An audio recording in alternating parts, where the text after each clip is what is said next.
I would like to call the March 4th regular scheduled meeting of the Davie County Board of Education to order.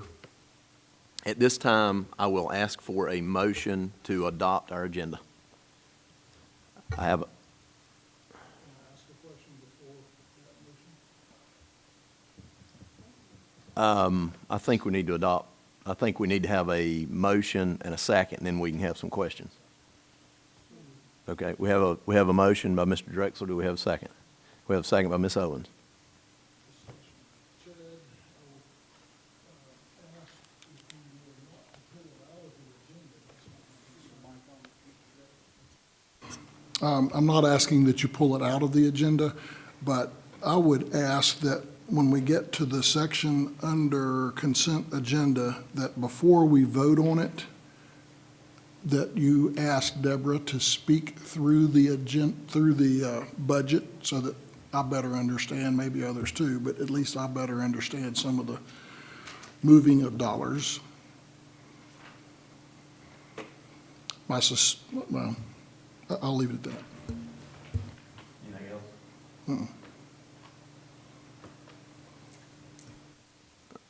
Uh-uh. Okay. Wouldn't it be just a question during the consent agenda?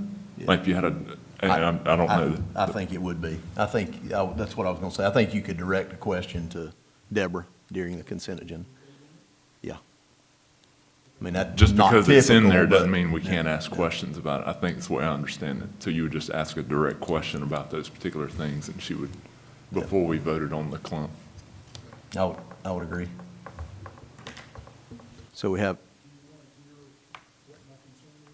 I would wait. I think I'd probably wait. Yeah. So we have a motion and a second. All in favor of adopting the agenda? 7-0. At this time, I would ask for, as our closed session section of the meeting, I would ask for a motion to go into closed session to preserve the attorney-client privilege pursuant to the North Carolina general statutes listed on our agenda, to discuss personnel matters protected by state law, and to discuss student matters made confidential by general statutes and FERPA. Do I have a motion? I have a motion by Mr. Drexler. Do I have a second? I have a second by Ms. Horn. All in favor? 7-0. We're now in closed session. Welcome, and thank you for coming. I'd like to reconvene the meeting tonight of March 4th, our regular scheduled meeting for the Davie County Board of Education. At this time, if you would, please bow with me for the invocation. As we gather this evening, I express thanks for this day and all of its blessings. I ask this board to be mindful of the business we are about to undertake. We are thankful for everyone in attendance tonight. Further, we are thankful for the opportunity to govern and the freedoms we enjoy. We pause to remember the students, faculty members, and families in our system and community who are facing challenges. Our positive thoughts are with them. As always, we seek wisdom to make the best decisions for the students and citizens of Davie County. Amen. At this time, I would like to ask the Brownie Troop 1265 from William R. Davie with their leaders, Crystal Sherrill and Allison Swisher, to come up for the Pledge of Allegiance.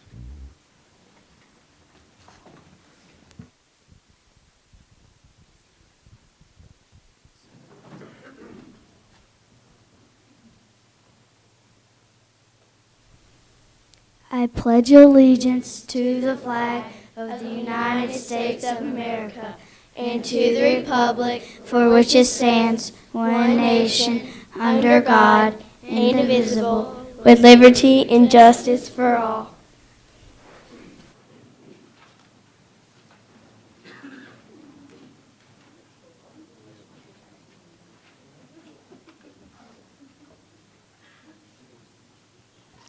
Thank you, ladies. At this time, I would like to ask for a motion to approve the minutes from our regular scheduled meeting of February the 4th, 2014. Do I have a motion? I have a motion from Mr. Drexler. I have a second. I have a second by Ms. Livengood. All in favor? Motion carries 7-0. Now moving on to important dates. First, I would like to say that the Davie County Board of Education meetings are televised on Tuesdays and Saturdays at 10 a.m. and 7 p.m. on Yadtel Channel 25 and Time Warner Cable Channel 6 for anyone who would like to watch. We have on March the 5th, we're going to have a advisory council meeting at Coolamy for Coolamy, Moxville, and South Davie. And then on March the 20th, we're going to have lunch. The Board of Education will have lunch at South Davie Middle School. And then on the 24th, we'll have another advisory council meeting at the Early College with Central Davie, Early College, and Davie High.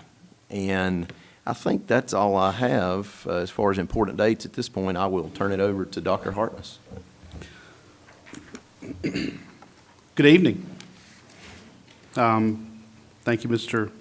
Fuller. I want to thank all of you on the board who were able to join us at our first parent advisory meeting. We'll have another one of those this week. I always find those to be constructive use of our time to go out in the community and hear from our parents. Last week we were at Granatzer, Shady Grove, and Ellis.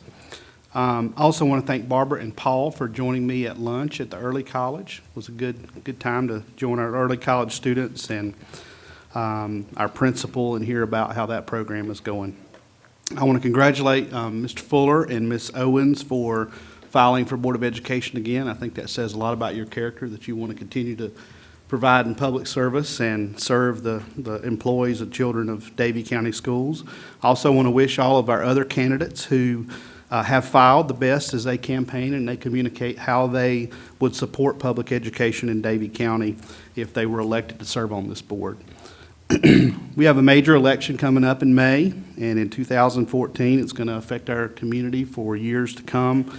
And I'm really hopeful that our current elected officials and those who may be newly elected officials in May will genuinely give teachers and teacher assistants and our staff and students the respect and the support that they deserve in public education. So we have a bright future. I want to update the board on one issue that's just come to light this past week. We have been contacted by our county manager for some assistance. The county has a contract with a vendor to provide meals for Meals on Wheels and for our inmates at the county jail, and they're having some issues with getting those with that contract. So they've asked us if we would consider helping the county in an interim period of time. And I want you to know that Mr. Wallace and Ms. Baker are working with the county manager in that office to provide some assistance to provide those meals. We do have the capacity to do that at our kitchen here at Central Davie Academy, and they're going to be working through the details, and that has just come about. It's a very quick turnaround, but I see it as an opportunity for us to partner with the county and support them and solve an issue and help them in the interim. I think they'll put that out for bid in July, but we may be helping with Meals on Wheels and feeding inmates at the county jail with our child nutrition department. We have that capacity, and Dawn and Jeff are going to work through that and work through the details. So I want to make you aware of that. Tonight we're going to discuss, you have on your agenda, the 25% selection process. That's the end of our meeting. I think you will find that we have a plan to address this law that is being questioned all over North Carolina of whether or not it's even constitutional. But we have a draft selection plan that I want to go over with you in some detail and just talk with you about how that impacts Davie County Schools and what that process would look like. The last thing I would say is, regardless of what goes on in Raleigh, we're going to continue to make the best decisions we can make for our staff and our children here in Davie County. The outlook of our community is bright. I am ready for spring. I cannot wait for spring and summer. This has been an incredible winter, and I appreciate everybody here and all of our parents for your patience as we've had to make schedule changes with our school schedule. I know that everybody doesn't understand those all the time, but we have a team of people who are out checking roads way before you wake up, and we make the best decision that we can make based on the information we have. And We have an incredible partnership with other agencies here in the community that we are on the phone with early in the mornings as we make those decisions. So I want to thank all of our staff who spend that time trying to make good decisions in the best interests of our children and our staff and our parents. I have really enjoyed over the past several weeks visiting across the community as I present to different groups about the facility plans that this board has adopted. I can tell you there's a lot of passionate people about public education in Davie County, and I've really enjoyed those conversations. I am convinced that if we continue to invest in our schools, invest in our local economy, invest in economic development in Davie County, this community has a really bright and prosperous future. I really think the investments we make today will result in jobs and in the future, and it will result in our young people coming back to make this their home and to raise a family. So I'm really fortunate to be a part of this school system and support our employees and staff, and as I say so often, there are great days ahead. Thank you, Mr. Chairman. Thank you for that wonderful report, and we're glad to have you. At this time is the recognition for staff and students, and first on the list is Ms. Horn to present the Chamber's Best Educator Award.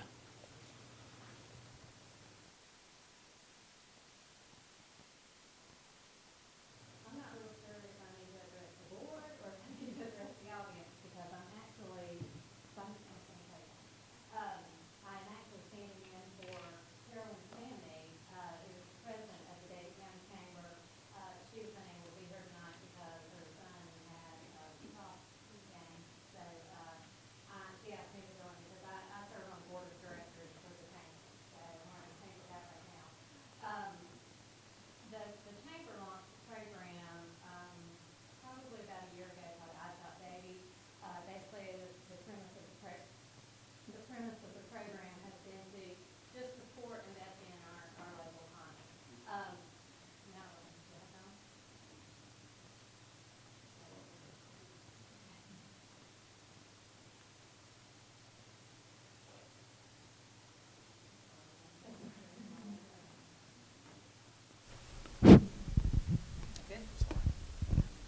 There we go. Okay. So anyhow, the program was to encourage folks to shop local, just support local in general. This past January 31st, the Chamber had their annual awards gala, and we rolled out another component of the I Shop Davie program, which was the Best of Davie Awards. That program was pretty much held online at ishopdavie.com, and if you get a chance, you should go there because in addition to Miss London, who was selected as a winner, all of the other category winners were selected as or are listed there as well. So it's good information for you to see. It was a fun thing for I think the community to get involved with and show some support to our local businesses, local organizations, and so forth. One of the categories was the best educator, best teacher in Davie County for Best of Davie. There were roughly 1,400 votes cast for this program, and Regina London was selected as the best educator teacher in Davie County. So I know she has already gotten her certificate from the Chamber, but I'm going to let you hold this. But then also on behalf of the school board, we wanted to recognize you for this award and tell you how proud we are of you. And I think it says a lot for your community to come out and speak in favor of you and give you that support. So thank you.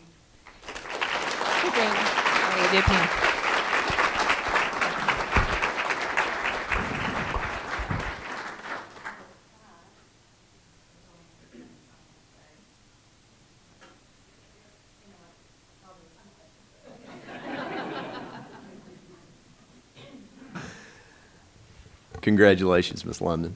At this time, I would like to ask Dr. David Snap to come up. We're going to present the winners of the North Carolina Junior Beta Club. I'll ask two of our students. Good evening, Chairman Fuller, members of the board, and Dr. Hartness. I'll ask Tyler Zickman and Ben Carter to come and join me up here. They're two of our 8th graders at South Davie, and these gentlemen are part of the North Carolina Junior Beta Club, and recently they took a trip to Greensboro to participate in the Beta Club convention. And during the Beta Club convention, one of the things you do is you have different contests. And for the first time out of 3,000 students that participated in contests for math and science, the first place winner in the state for math and for science came from South Davie, or from the same school. So we're very proud of them. Tyler, right here, won first place in math, and Ben won first place in science. So first place in the state in North Carolina Junior Beta Club, or National Beta Club. We are very excited for them. They are eligible now to move on to the national level for competition, but because of their great success and pleasure of science, they'll actually be on a science field trip during the national convention. So their reign ends here at the state level, but we're very proud of these gentlemen and wanted to recognize them for their service to the fields of math and science. Thank you. I'd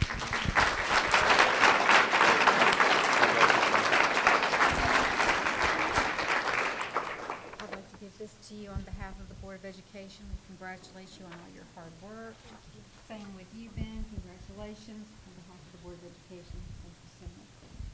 It's a great achievement. We're really proud of you both. Thank you.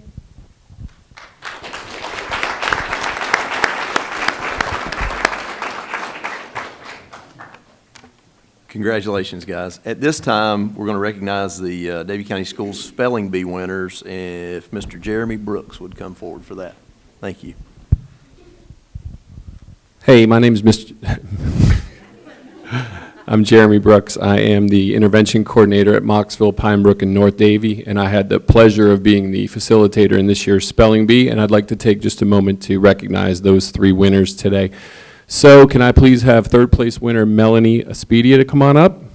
She is from Moxville Elementary School.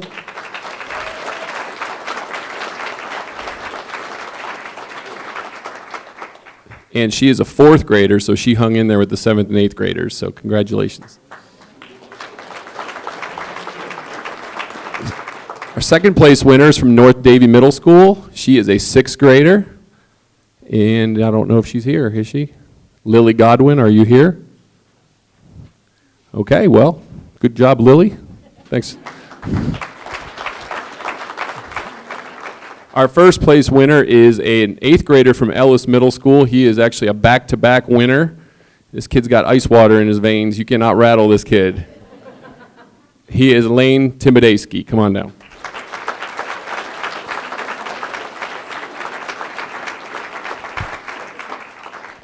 And there you have it.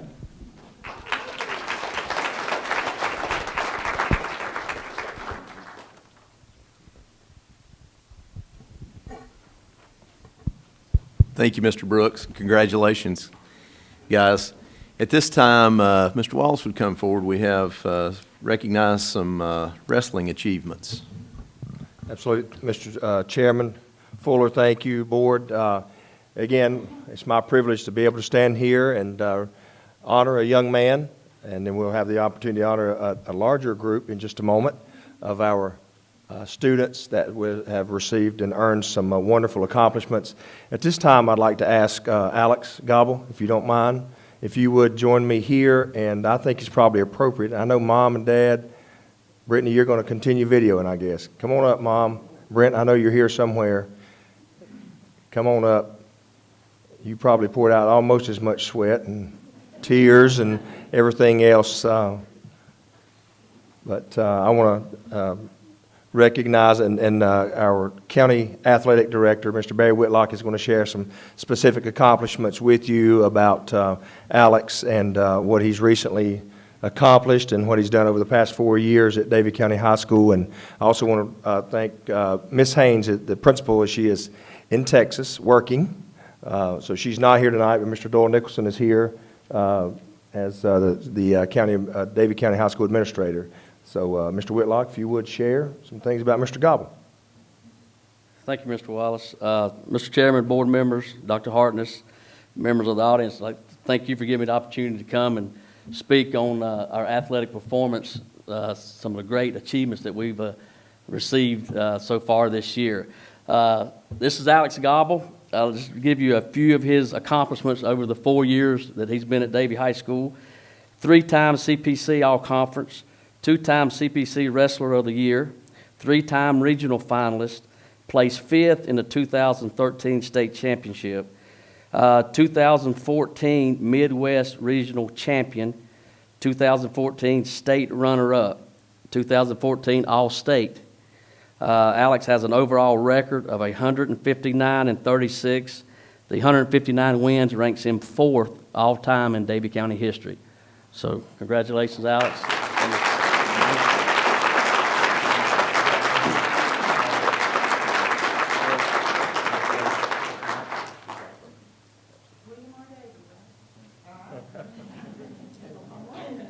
Congratulations on part of the board. We would like to say a big congratulations to you for your outstanding accomplishment and to your parents for standing behind you and taking you all the way.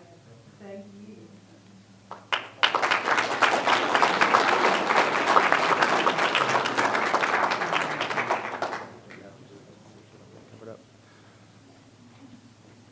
Congratulations, Alex and family. At this time, I'd like to recognize our cheerleading team or teams, and I can't begin to explain all of their accomplishments, but world champion, state champion, and a lot of different things, but Mr. Whitlock's going to do that. But I would like I see 3 of our coaches in the audience, and I'd like for you 3 to come up if you would. Miss Amy Barnett-Vetter, Miss Angie Stage, Miss Julie Cartner, because once we get this other group up, you'll probably be consumed. So just come on up and recognize. Would like to say thank you to you guys for, I spent almost 4 years with all of you. I understand the time that it takes, and a cheerleading coach will keep you on your toes. I promise you. And even when we're supposed to snow the next morning and call me at 9, 10 o'clock at night, and what are we going to do? I said, well, I don't know yet. Just wait. So I got to call them the other night. So it is great. And it's my understanding, too, I don't know if this will be mentioned today, but I think you all hosted the Special Olympics state cheerleading tournament at Davie County High School this past weekend. That's why Ms. Vetter and I were on the phone with each other Friday night and trying to figure out some. So their reach goes beyond just this group, and I think that's phenomenal that they are reaching out to those folks. So, but at this time, again, I will turn it over to Mr. Barry Whitlock. Thank you. I'd like to say something about these coaches. I know they spent time, I mean, they sold chicken dinners, they did breakfast, they did everything to raise money to get this team to Florida. And I figured out, I knew exactly why, because once they got them there, they knew what was going to happen. Okay, they knew how the team was going to perform. Before we call all the team up, I want to, is Morgan Weininger and Kyler Devine, are you here? If y'all would come up. These 2 individuals participated in the individual partner stunt group in the World Championship, and they finished 2nd place. Congratulations.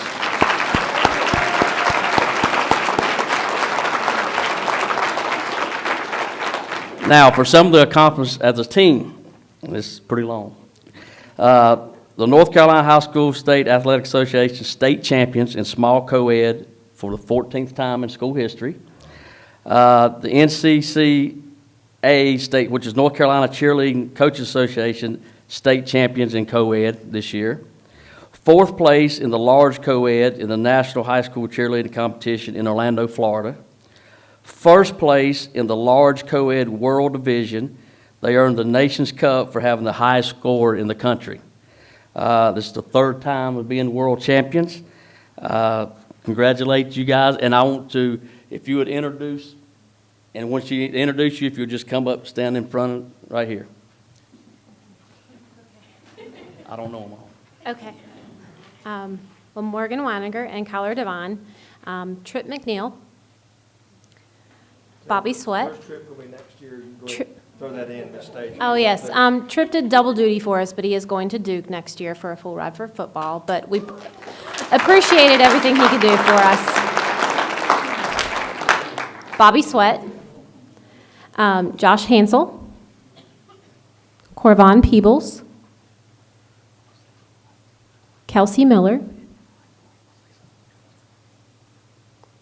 Sabrina Williams, Candace Lakey, I'll turn this way, Jacob Miller, Julia Vaughn Jones, Megan Callahan, Sarah Gaither, Meredith Bowles, Haley Carter, Maddie Mead, Peyton Cartner, Victoria Long, Gracie O'Brien, Maddie McCartney, and we have several that are committed to other spring sports and other activities that could not be here this evening. But we have 30 children total, 20 girls and 10 boys. So.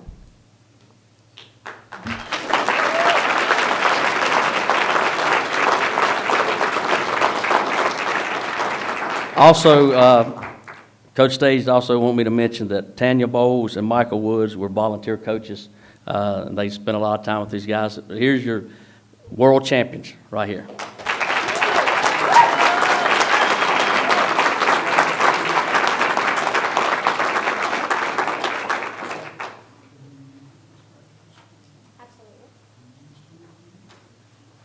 For your added pleasure tonight, thank you for coming out.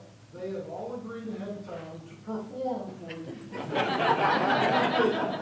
Thank you very much.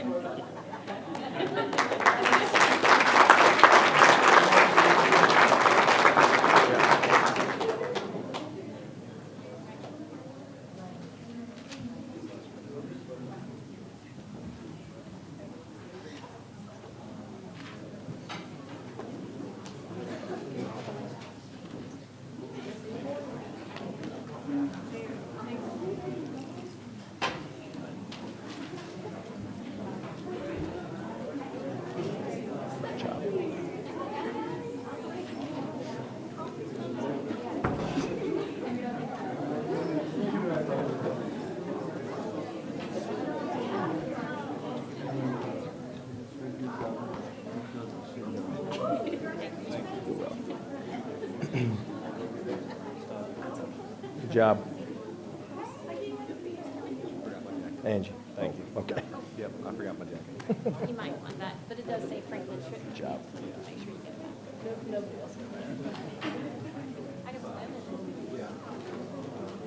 While the group is leaving, I do want to mention one other person who has been with us, and I failed to mention him a while ago, and I apologize for that. But as we mentioned our coaches for our cheerleading squad, I want to, obviously, Mr. Buddy Lowry, Coach Buddy Lowry is here. Coach, won't you come on up here just a minute? I know you started out the door, and I told him to stop. So, of course, most everyone here knows Buddy Lowry and has served as Alex's coach for his 4 years at Davie County High School. And I'm sure most of you may know, but if you don't, this is not only a state Hall of Fame coach, but he is also a national Hall of Fame coach. So he, obviously, our young men and the wrestlers get a lot of really great instruction. So, Coach, I didn't mean to leave you out, and that's, I'm sure you'd have told me about it, but congratulations. We appreciate the time that you put into it, too. So, Coach, thank you very much. Thank you. Do I need to start to listen? I did. Thank you, Mr. Wallace, and thanks to all the coaches and the commitment that you guys have to the students, and congratulations to all the students. At this time, we're moving on to the consent agenda portion of our meeting, and I will ask for a motion to approve this consent agenda.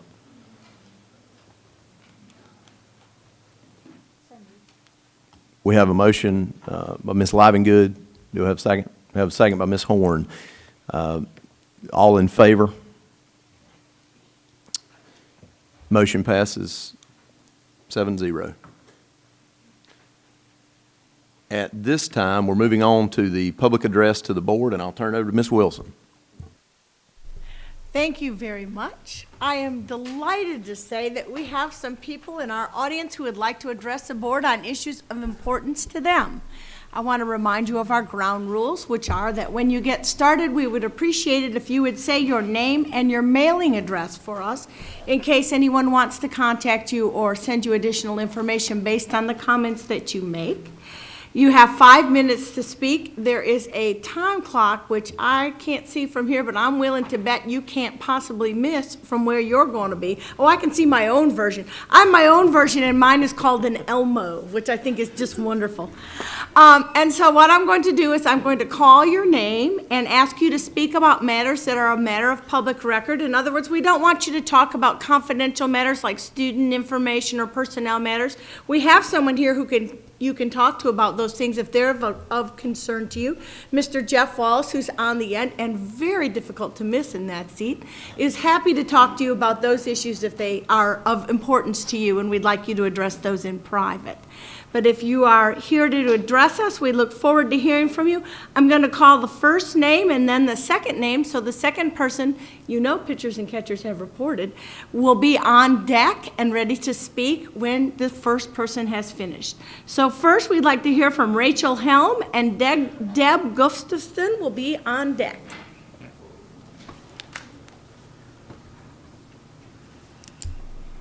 Do I push buttons or does someone else push buttons?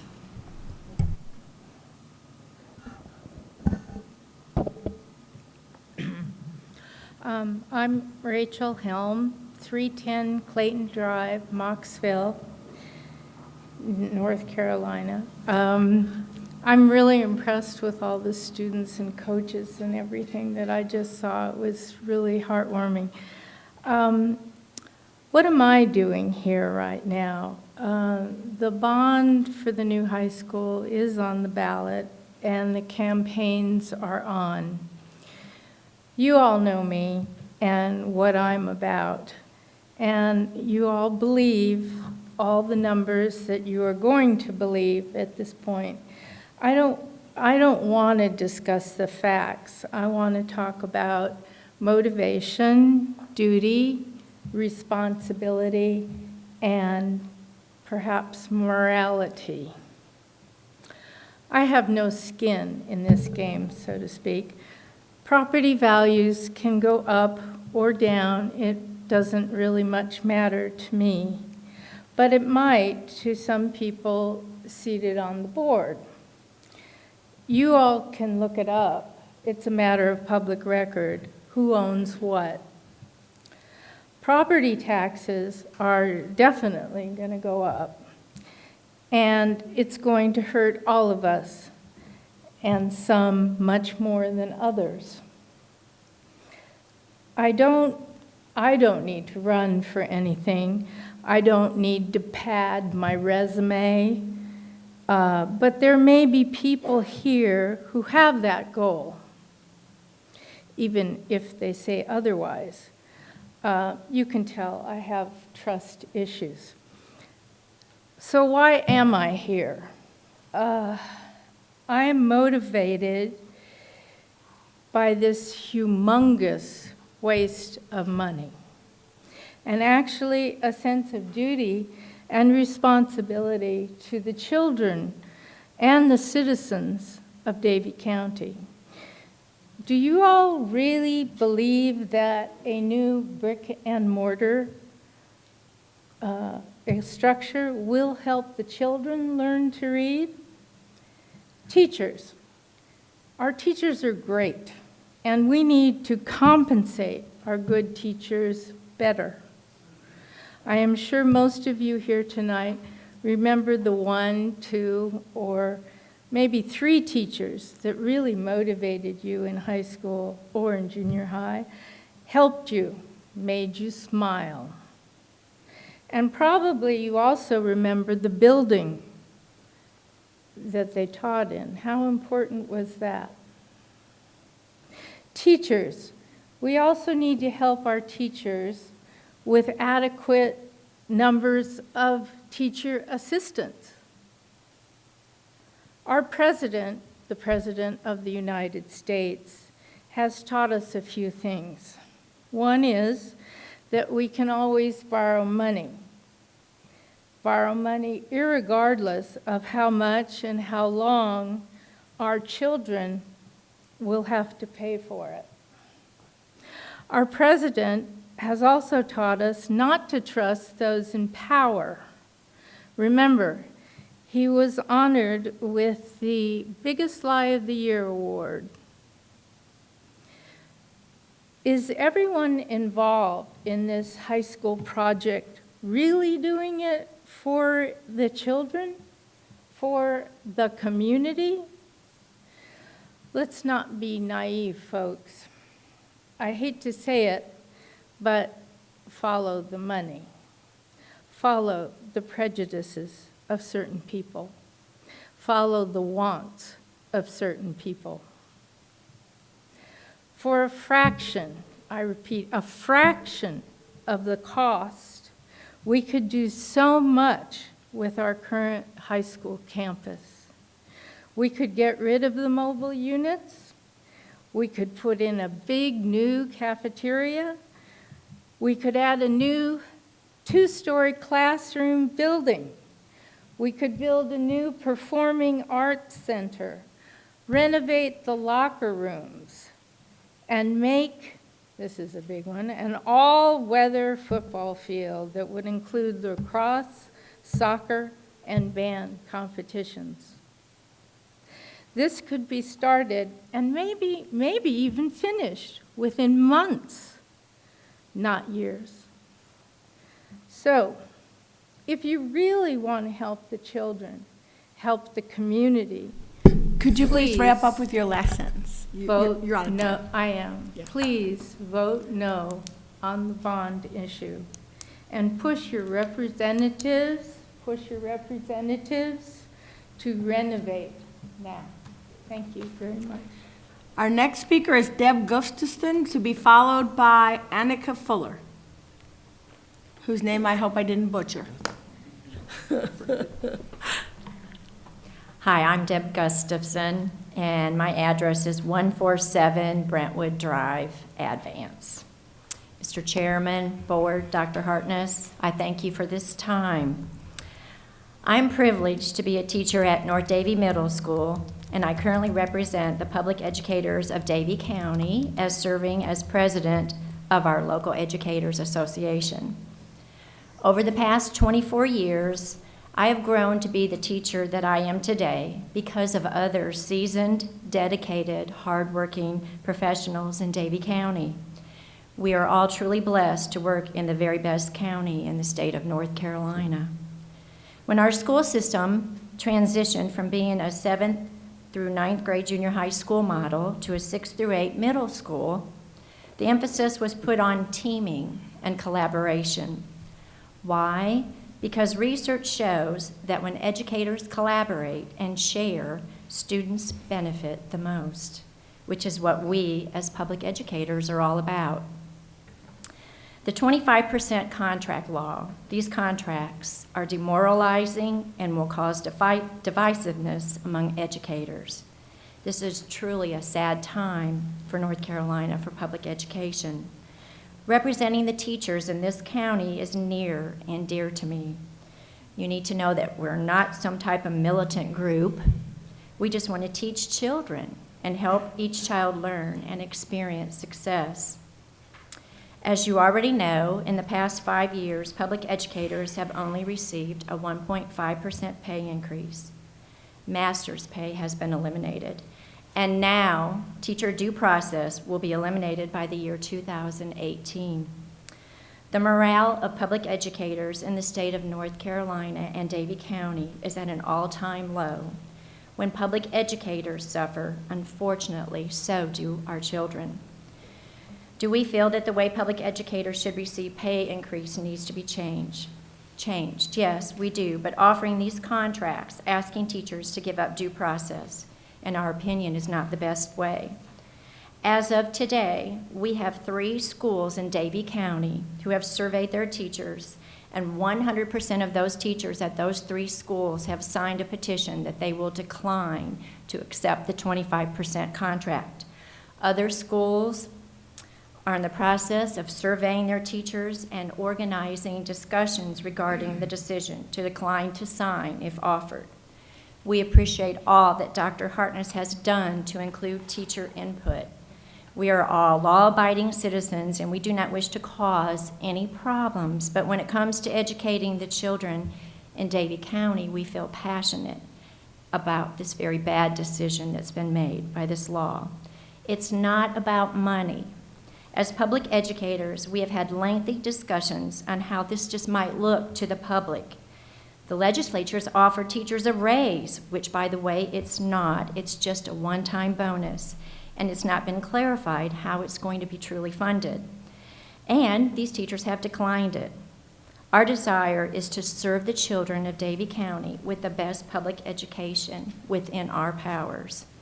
Teachers work collaboratively to achieve student success, but these contracts will create an environment of unhealthy competition between teachers that will eventually have a very negative impact on all of our students. Thank you for listening to the voices of public educators.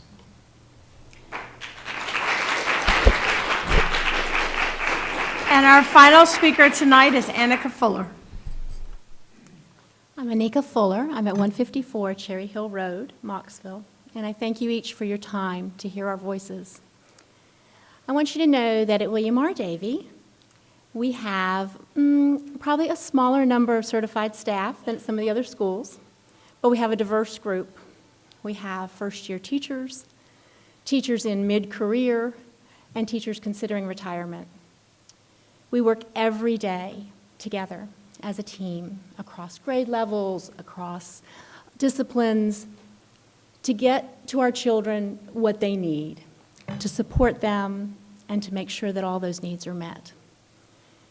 We are one of those 3 schools. We have 100% signatures that say, no, no thank you, State of North Carolina. We are not interested in this 25% selection process. We believe that it will be divisive, that it will cause competition among teachers, and that's not what we are about. We've worked hard to build our team and our family at William R. Davie, and we just want you to know that that's where we stand. Thank you.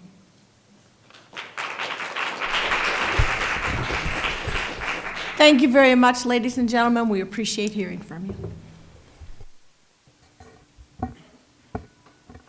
Thank you to all of our speakers. At this time, we're moving on to committee and staff reports, and the first report is on the Art Smart Start Festival update by Ms. Noelle Grady-Smith. Thank you, Chairman Fuller and Dr. Hartness and members of the board. I'm happy to report that our Art Smart Festival this year will be held at the high school. Plenty of parking for a change, and we've been happy at North Davie, but we're just growing and growing and growing. So it'll be in the afternoon. The Susan G. Komen race is in the morning, so we don't want to interfere with that. There's also a PTA yard sale at the high school in the morning, so you can just about spend the whole day at the high school and have a great time. So May 3rd, that's a Saturday, from 1 until 5. And the wonderful thing is Ashley Furniture has stepped up to be an official sponsor of this event, and we are delighted. There will be a check presentation for our community at the event by an Ashley official, and so we're really looking forward to that as a new partnership. Thank you. Next on the staff reports is an update, a digital learning grant update. Ms. Noelle Grady-Smith. I'm full of good news tonight. I reported to you just recently that we had applied for a digital learning grant. Mr. Butch Rudy and I worked closely with the curriculum and technology teams on this grant and continue to work arm in arm on this. We are happy to report that the additional $45,000 did come our way, and we are one of the, I would say, select few of North Carolina counties that were able to earn this. It's exciting because we're generating our own creative, we're creating our own digital content. And one of our teachers who is honored tonight, Regina London, is one of our authors. We will have money to compensate the teachers who are building this beyond the point of the original creators in the summer, and then it'll roll into our classrooms in the fall of next year. So we're thrilled. We chose 2 strands to work on. that really looked like in our testing results that we could focus a lot more attention on. So a math strand and a science strand K-12. So we're thrilled about this and actually quite a pioneer in this effort in the state. Thank you. That sounds exciting. Now, an update on Read to Achieve by Ms. Noelle Grady-Smith. Thank you so much. I'm happy to report that the parameters surrounding the Read to Achieve law have been re-examined.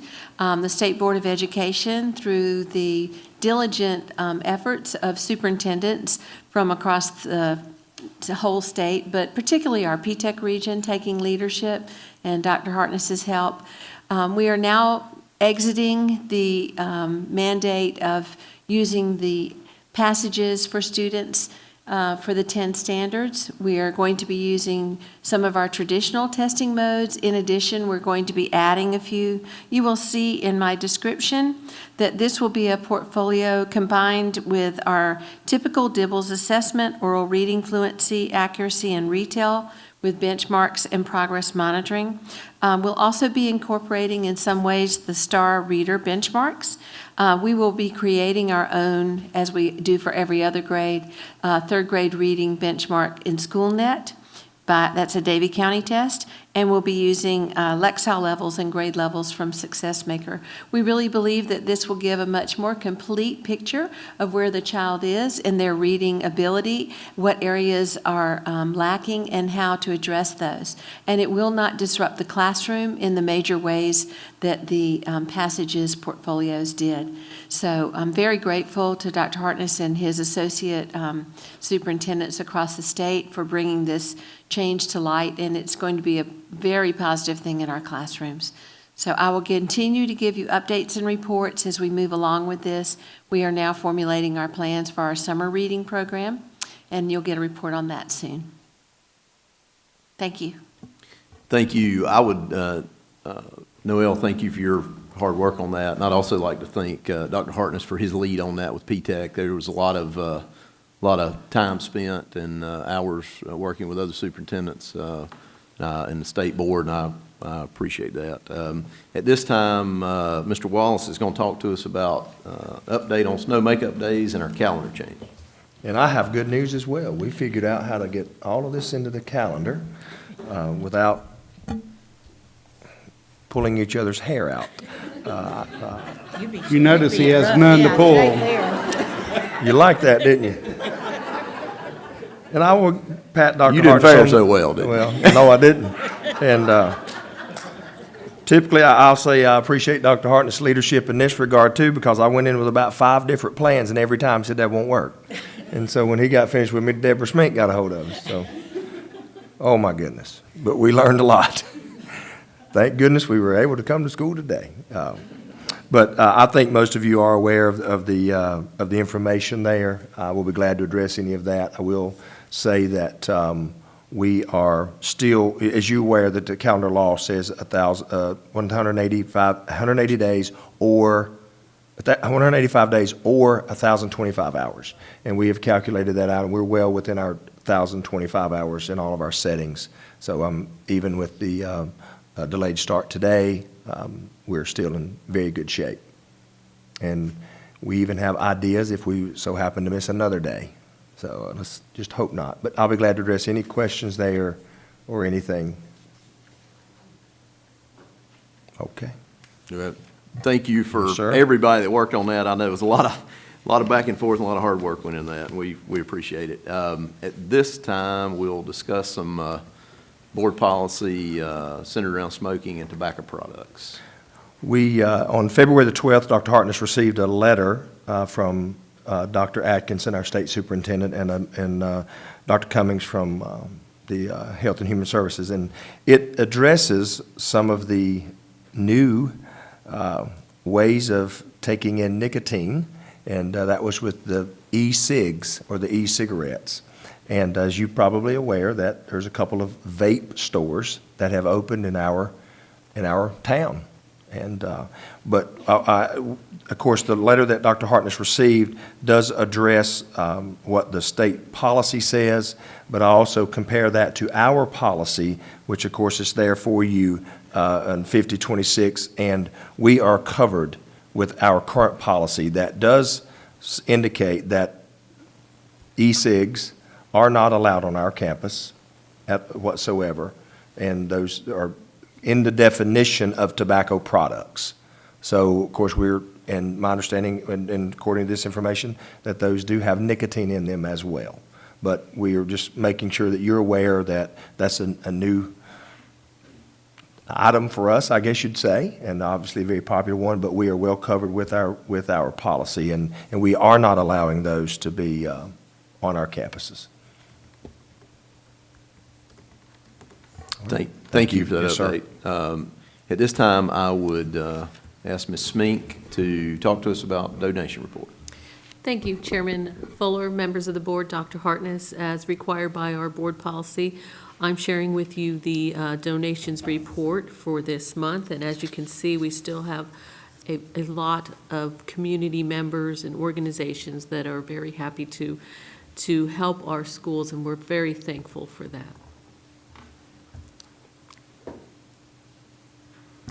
Yes, we are. Again, it takes the whole community. At this time, we're moving on to our surplus property report. Ms. Mink? Thank you again, Chairman Fuller. We're required each year to twice a year report to you our surplus property sales, and that's what this report is that I'm sharing with you this evening. And as you can see, we've had several items. The biggest of those being scrap metal that we'll sell, and just scrap materials that our facilities department gathers up and we sell. And you can also see we sold a modular classroom and some pallets as well. So that's there for you for your information this evening. Thank you, Ms. Mink. At this time, I'll turn it over to Dr. Hartness, and we're going to talk about our 25% selection process. Thank you, Mr. Chairman. I'd ask our technology folks to swap the screens to my computer here, and I'll try to walk through this process a little bit. I want to thank our teachers who were here to speak to you tonight about this topic. We have spent some time with our teachers of the year and principals from each of our schools to talk about this selection process and the new law in North Carolina that deals with teacher contracts and this 25% process. At the outset, I want to tell you that I adamantly oppose this process as your superintendent as well. But it is one that is part of North Carolina law, and when I took your oath as superintendent, we have to abide by the law. So we're going to look at ways, and we have looked at ways that we can comply to this law as it stands. But there are significant questions about the constitutionality of the law. There are some pending lawsuits that Ms. Wilson can discuss with you if you have questions about. But I want to just walk through what is the law so that you guys understand what it is we're talking about and what have we decided to do to try to be in compliance with the law. So if you look at this chart, we'll kind of follow this flow chart, and this was published by the Department of Public Instruction. And essentially, if you look at the teacher, are they proficient or not proficient? And that's according to their summative evaluation that's conducted by their principal. If they're not proficient, they would not be renewed. They would be subject to all the existing protections, or they would go on a one-year contract. Under this provision, if they were proficient and they were continuously employed for 3 or more years in our district, we've got that category.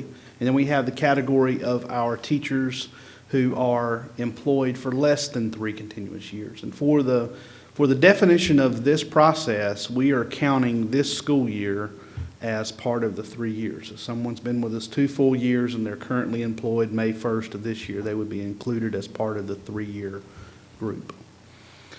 If they're less than 3 years, the law last year prohibits boards of education from granting career status to any new teachers. So they would not ever gain career status under the current law. they would be put on one-year contracts. It's rare, but it's possible if someone transferred to us who had already had career status in another district, they could gain that after being with us for a year, so there's a couple anomalies there. They would continue their career status, but that, under the current law, would end on June 30th, 2018.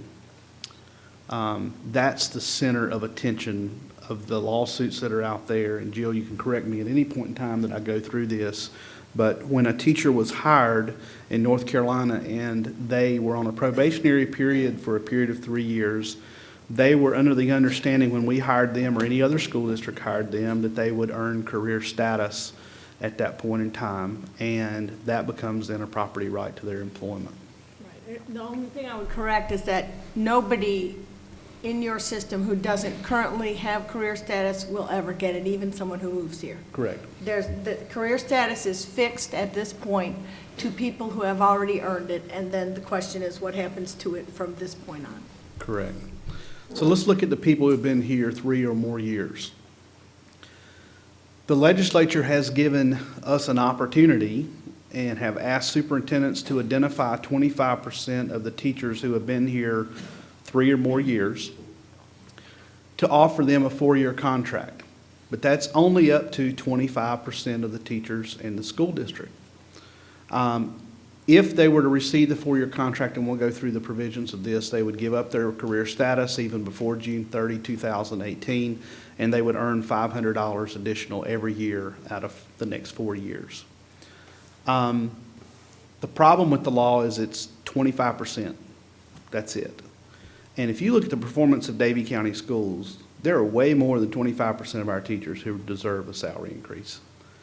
And if, I don't know that I could ever encourage someone, I'm not going to go there. Okay, I'll leave that alone. Okay. Or they could choose not to accept a 4-year contract and keep their career status, but then that would go away June 30th, 2018. So you could offer someone a 4-year contract, and they could say, I don't want that. And they would keep their career status if they already have it, but they would lose that on June 30, 2018, if the law doesn't change between now and then. Okay. And if they did not have career status, they would be on a 1-year contract. So if selected to accept and accepting a 4-year contract, what does that mean? Let's kind of go through that. If we offered a 4-year contract to one of our teachers and they rejected that offer, they would remain on their current contract, and they would be retaining all their rights under General Statute 115C 325, which is the teacher law. And it has all their protections that are in there. And Jill can give you a whole day's schooling on what that law says. And it doesn't mean that once a teacher has career status that they can never be dismissed. It means that there's a specific set of reasons why a teacher could be dismissed. Unfortunately, I think that this, I'm not going to go there. I'm going to try to keep my opinions to myself the best I can. Well, it might be important to just focus on 2 small points here. One is that the 25% paragraph, and it's a paragraph in the appropriation statute, does not direct you to make a list of excellent teachers. In fact, it doesn't make any qualitative comment at all. You'll hear that vernacular from people who are trying to tell you to do it. But there's no language whatsoever in the statute that says these teachers should be excellent. In fact, the only criteria in the provision says that they have to be at least proficient. It goes on to say any even career teacher, or any teacher for that matter, who is not at least proficient should be fired. So all they're saying is, in this pot of teachers, you have to make sure they're not eligible to be fired. That's the only criteria you're given for how you select the 25% from your teachers. So you're getting a pool, you have to come up with a quarter of that pool, and that the only guideline you have is that they shouldn't be eligible to be fired under the new definitions of the statute. So that's one thing to think about. The other thing to think about is we do want to make it clear to anybody who is considering taking that contract that there are questions about their rights, only because you certainly wouldn't want to be representing to them that they are not giving up anything important potentially, because if they choose to take this contract and for some reason tenure is restored, once they have signed the contract, they will not be eligible to regain tenure at a later time. So I'll go through this list, some of which Jill has already mentioned. So if someone were offered a 4-year contract and they chose to accept that offer and they signed a 4-year contract, they would cease to be employed under the current general statute 115C 325. They would voluntarily relinquish their career status and any claim of career status. They shall receive a $500 annual pay raise for each year of the 4-year contract. There is some question about whether or not that would be appropriated in future years. We would assume the General Assembly would continue to appropriate that, but the contract is with Davie County Schools. So if someone signed that contract, we're responsible for paying that salary increase. The statute does not create a right to any additional pay beyond the 4 years, and that would depend on the General Assembly and the funding.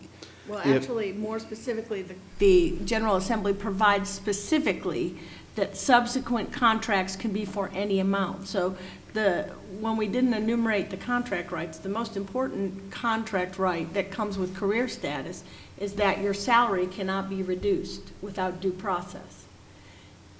The series of contracts legislation particularly contemplates that each new contract can come with any salary. So there's no, if you're the AP biology teacher at Davie County High School making $60,000 and you take a 4-year contract, or you just have a contract that expires, your next contract could be arguably for $28,000 because that's the salary schedule the legislature has adopted. So as tenure works now, as career status works now, your salary cannot be reduced. Once you get into these series of contracts, each new contract comes with no guarantees of any salary at all. It could start anywhere. So also, if the teacher would leave Davie County Schools, they would voluntarily relinquish the protections of the contract they signed and the salary increase. At the end of the 4 years, the board would renew or non-renew the teacher's contract, and it would be a 1, 2, or 4-year term. The North Carolina Association of Educators has filed a lawsuit, and if they were to get an injunction or they were to win that lawsuit, that would eliminate the elimination of career status. And this teacher who signed the 4-year contract, signed a contract and voluntarily relinquished their career status, they would not regain it. They also forfeit their due process rights. So for example, if a teacher signed this 4-year contract and they were presented to the board for dismissal, they would not have a right to reasons for the dismissal or a hearing before the Board of Education under this. Well, actually, that's kind of funky, so let me, Explain just to make for us. sure we get it exactly right. So what the revisions to the process did was that during the term of a contract, even now, a probationary teacher or a contract under the new statutes, during the term of a contract, dismissal can only be under the 15 reasons it's always been. Remember, I'm sure, hopefully you haven't dealt with them much. Sadly, I have, which could be inadequate performance, neglect of duty, the standard reasons. So during the term of a contract, there is a due process right and a limitation of what reasons can be given for dismissal. The due process right has been streamlined a lot. It used to include an objective third party. It does not anymore. So now the process is your superintendent makes a recommendation under the new law, and then it can be appealed to the board, but there's no other level. Remember, there used to be, and as I say, I know you guys haven't used the statute, but there used to be a mid-level third party person who would hear the facts and make recommendations. That level is gone now. But once a contract is renewed, or once a contract expires, and this is really what Dr. Hartness was talking about, from contract to contract, there does not have to be any hearing. So if you choose, for example, all of your teachers who don't today have career status, until 2018, every one of them is on a 1-year renewal. So all of your teachers are 1-year renewals. Each renewal can be for any reason that's not arbitrary and capricious. So you can choose not to renew a contract without following the dictates of due process.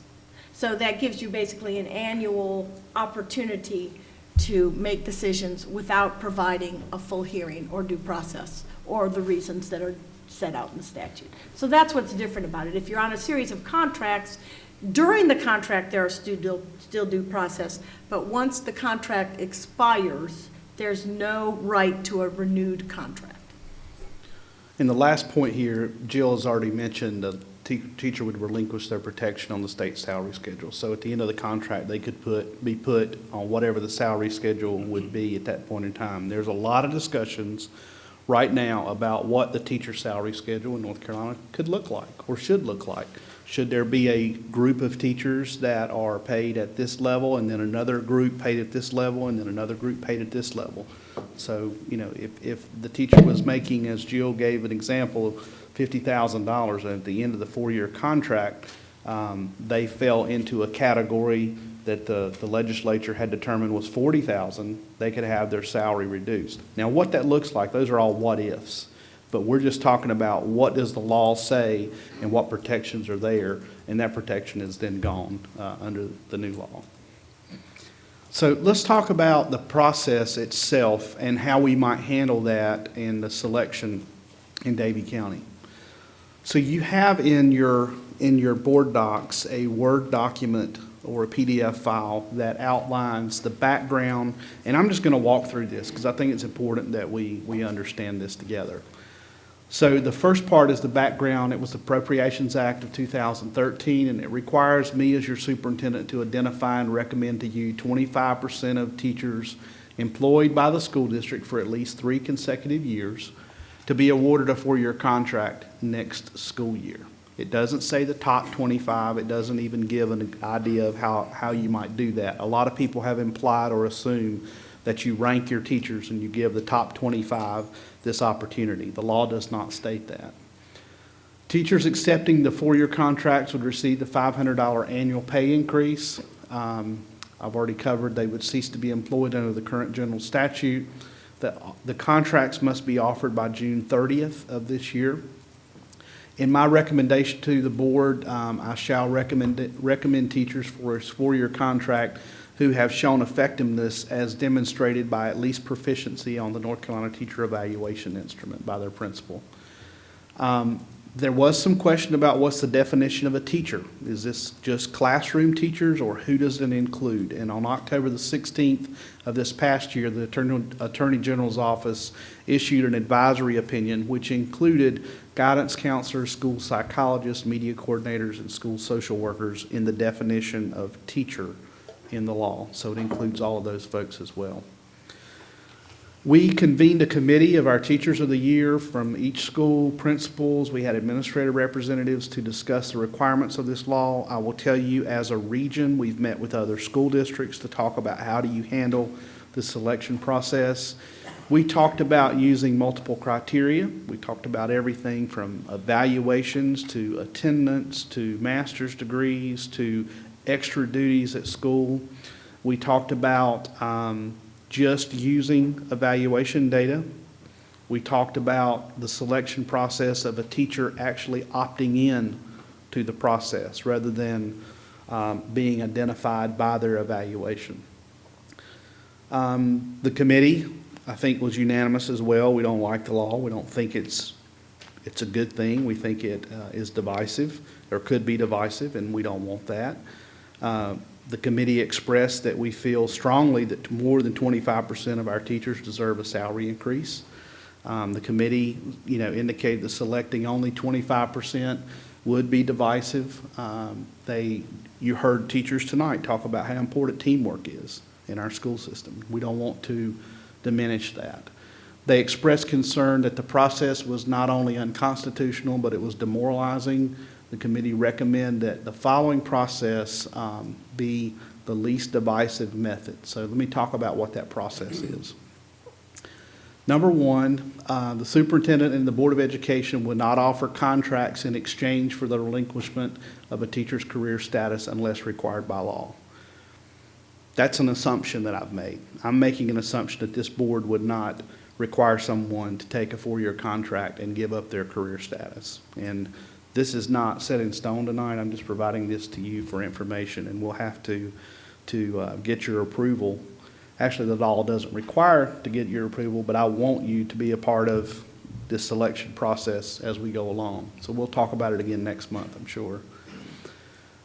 So in an effort to avoid divisiveness and discouragement among our licensed personnel, we're recommending that contract recipients be identified according to the 3 statutory criteria and none other. Number 1, that they be employed as a teacher according to law and that definition, and we've shared what that is. That they would have been employed by our school system for 3 consecutive years as of May 1st. And that they've shown effectiveness as demonstrated by proficiency on their 2012-13 summative evaluation. Mr. Wallace and the HR department have gone through our list of teachers, and we feel like there's about 380 employees in the pool of potential contract recipients who meet all that criteria. So about 380 teachers. You can do the math, 25% of those. We would propose that we would notify these employees who have been identified as potential contract recipients, and they would be advised of the following. They could accept, if offered, would they accept a 4-year contract, or we would outline the process for rejecting the offer of a 4-year contract. And we would try our best to very clearly show the differences between being employed as career status and accepting a 4-year contract under this law. We don't want someone saying, yes, I'll do this, and not understand what the provisions are, or rejecting it and not understand what the benefits might be. So we want to be very clear about that. All other licensed employees would be notified that they do not meet the criteria of at least 3 years. And they would be placed, or they would not be in the pool of potential contract recipients. And if they believe that they should be in that pool and considered, they would have an opportunity for us to review their file and consider that placement. If fewer than 25% of our eligible employees elect to accept the offer for a 4-year contract, we would offer the contract in 2 steps. Number 1, the employees who elect to accept the offer would be offered a 4-year contract. They've met the criteria within the law. They've been employed with us at least 3 years, and they have at least proficient on their evaluations.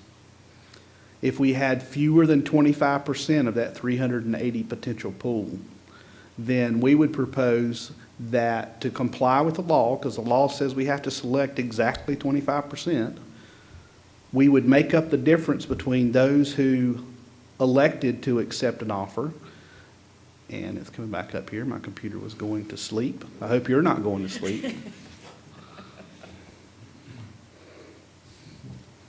Let's go back here.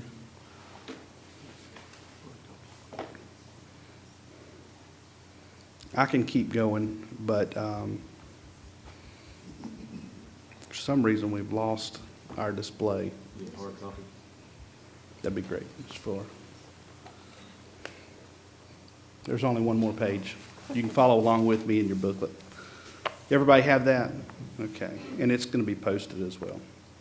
So what we would do is, to comply with the law, we would take the difference of those numbers that opted in, and we would do a random selection among the pool. And we would notify those folks that they were part of the random selection and they could accept or reject the offer for a 4-year contract.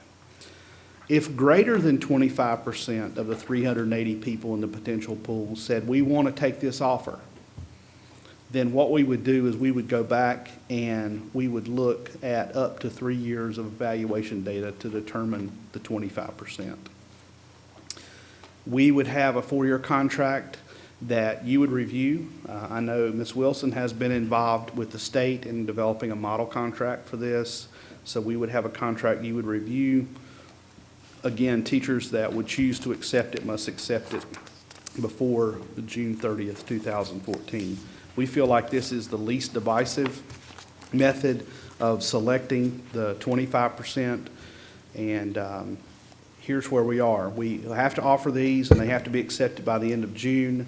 With the litigation that's going on, I don't see that we need to even touch this until our meeting in June. I don't need to bring you a recommendation until then. But between now and then, we need to talk about, is this the process the board would support, or do you want me to look at some other selection method for the 25%? We have heard, and I put in my notes, that we have 3 schools at least who have expressed that, at least 2 schools, 100%, and I think one school, there was 1 out of 35 that said no. So, yeah, I'll try to entertain any questions. I know this is a lot to try to go through. Number one, in the selection process, explain that again, because it says unless required by this law. I thought that was the law, that if they accepted it, they had to give it up. No. Well, if they accept it, yes. Yeah. If you offer it. Yeah. So if you're part of the pool, let's say that I bring you a list of 25% of 380 people in the district, we would be offering them a contract. Okay. If they didn't want to accept that, they don't have to accept it.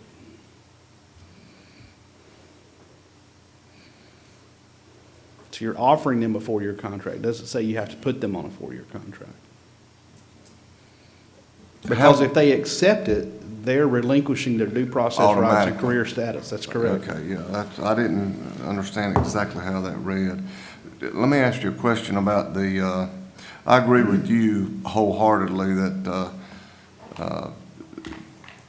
to put 25% out there is ridiculous, really. I mean, if you got 1,999 deserve a raise, 999 should get a raise, in my opinion. But will the money come in a pool? Would it come in one lump sum to us, or we only get it if based on how many people take it? There has been no guidance on that whatsoever, unless you've gotten something in the last week, Deborah, of how the money would flow once these people were identified and they went on a contract. I have not, I can talk loud.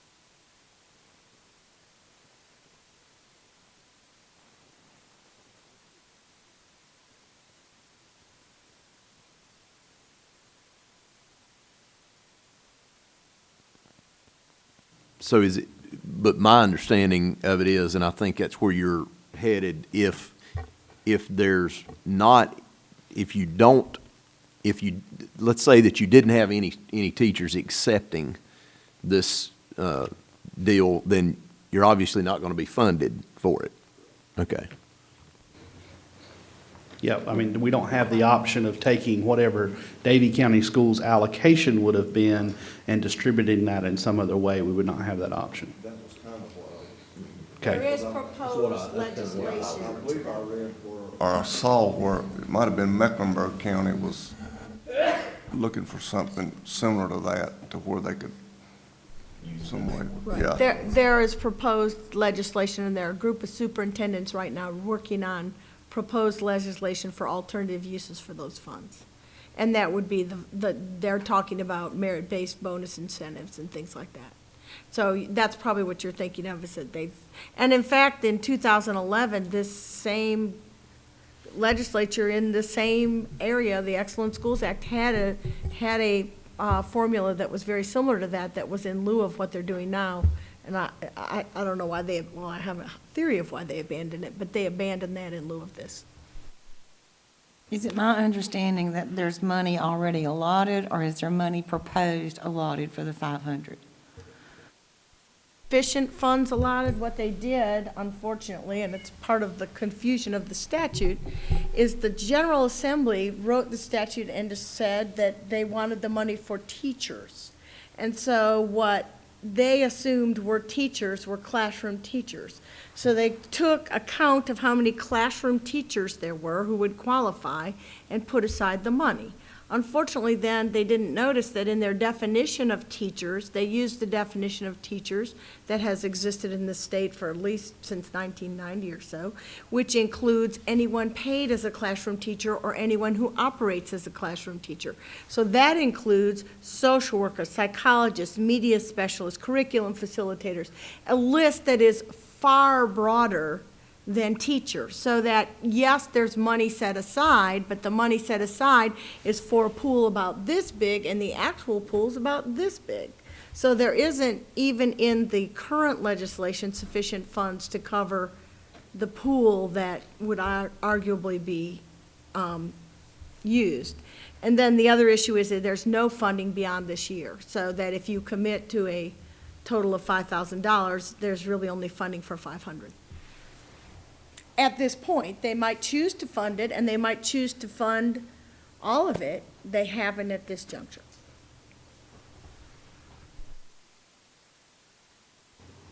Are there other questions about the process that we've used, or the feedback from the committee, or feedback from our teachers?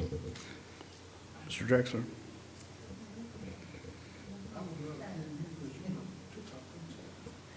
That's what I wanted to say. It is so hard for me to sit here and to see this and to understand how hard, over the course of 30-some years, that our educators worked to build teams. It also bothers me to think that merit pay, if you want to use that term, would work in public education when we are a team of people working with children. There's not one person who makes the difference. It's the multitude of people. There might be one person standing out front, but there's 10 others around pushing for that student for success. We saw those students here tonight. We saw their success at the top of their game, being in the high school area, getting ready to finish one area to move into. When you were talking about what your committee looked at as far as what guidelines to use for this 25%, how do you do this? I'm listening and I'm thinking, that's the same process and procedure that we use when we are evaluating our teachers. We look at what they do in community. We look at what they do in the classroom. We look at what they do, what their job description says. We've been doing that for years. It's not anything new. It's what we are about, being an educator. And it saddens me to think that someone would think that's not what we do. No, we don't toot our horn, probably not enough, to let people know what we do. But that concerns me because of the quality that I've had the experience to sit in a classroom and see happen daily. And the school psychologists, the assistant principals, the principals, even the cafeteria workers and the teacher assistants who are not certified, what's given. Career status does mean a lot. As a teacher, when I taught, that career status meant a lot to me. I had due process. As a principal, I had contracts, but I still had due process. That's another thing that concerns me. I deeply appreciate the work that you and the staff have done. I deeply appreciate the fact that you've asked the educators, you've shared with them what's out there. That means a lot, and I appreciate those who are standing up for the educators. This new law definitely concerns me for the future of public education in North Carolina.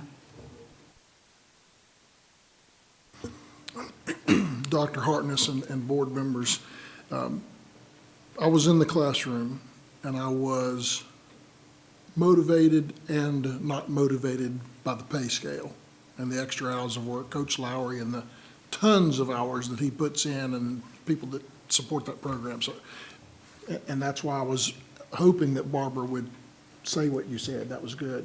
I was going to ask you to speak to this from a historical perspective as a principal, what you thought of this. That's what? I'm not old, but historical. Seasoned.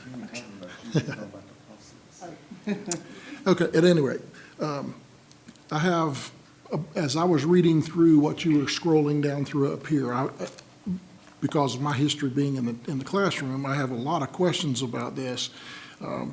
And I don't want to stick you and have to answer tonight. Earlier said we don't have to make a decision tonight. That's really, really good because this is some tough stuff to get through. But I do have some questions, and I'll read them out to you now, and you can make notes and get answers to me, but not more so to me. There's going to be some teacher decisions that have to be made to accept or not accept, et cetera, et cetera. If they accept it, what are they giving up to get the little poke that they're getting? Or if they reject it, are they eliminating themselves from some possibility that they are not going to be eligible for down the road? So whatever we are going to have to sign a document saying that we have done per the law what was asked of us to do. But in the process of doing that, the teachers that are going to be affected are going to have to make a decision. So do you want me to do these things? I wrote a couple, if you want to, you have it back on your screen again now? Okay. Under your first thing in the background, teachers that are accepting a 4-year contract will receive a $500 annual raise for 4 years. Is there any wording on what happens after 4 years or at the end of that 4 years? Their contract expires. Okay, that was So what you were. they get a new contract, and it can be a 1-year contract, it can be a 2-year contract, it can be a 4-year contract, or it can be a non-renewal. It's a whole back to square one. And the dollars associated with that new contract could be whatever individual LEAs want to do or whatever the state determines at that time. The state is likely to revise the funding formula for pay. They have made that very clear. In fact, the letter that came to the Guilford County Board after their action was basically from Senator Berger saying, you're interfering with our attempts to alter the pay in North Carolina. So it is the current intent of this legislature to change the pay scale in some fashion. And you've seen some of the announcements about raising the bottom, but there were no announcements about what would happen to anybody with more than, I think, 3 years' experience. I think to your question, Paul, is they would not receive that same. If the salary schedule changes, then they get what they get on the salary schedule. They would be So subject if to they've what- compressed the steps from 30 to 20, which is one of the proposals that have been lobbed out, there's been a proposal about something called a 60-30-10, which is 60% of teachers getting $35,000, 30% getting 50, and 10 getting 70. There's been various different pay scales that have been discussed. There hasn't been one approved at this juncture, so it's hard to speculate. 1, 2, 3, the fourth bullet on your first page where it says draft 25% under the background, 1, 2, 3, fourth bullet.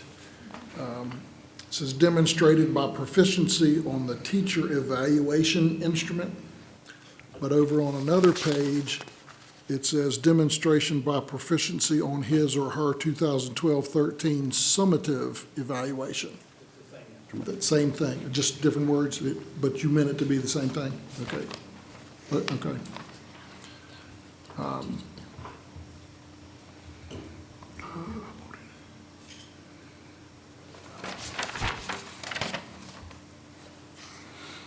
The words that some of the speakers used tonight, and you said it as well, divisive, demoralizing, unconstitutional. I don't know the constitutionality. I don't know that, but the other words for sure. The whole system of the biology department at the high school was to share what we each knew as a teacher, what we had best experience with, and could come and do a presentation to the students that brought the best out in the department more so than individual teachers. Obviously, some people were better at certain things than the other, but we learned from each other and we were encouraged to do that. This does not seem like it would support that kind of effort. We already asked the question about the selection process unless required by law. That was already answered. The 3 statutory criteria set out in the Act and none other. That's number 2 on the second page, none other. But then it goes over on the third page, number 8, it says if the if greater than 25%, the eligible employees elect to accept an offer of a 4-year contract, superintendent would use up to 3 years of evaluation. Is that like a fourth criteria thrown in to help you make a decision? I think what we're saying there is we're going to use those 3 criteria set forth in the law or in the act, the Appropriations Act, and I don't anticipate more than 25% of our teachers wanting to accept this. So that's our recommendation, that we use those criteria. Does the state law say that we have to offer this to 25% or Yes. 25% have to take it? It says it has to be offered. Okay.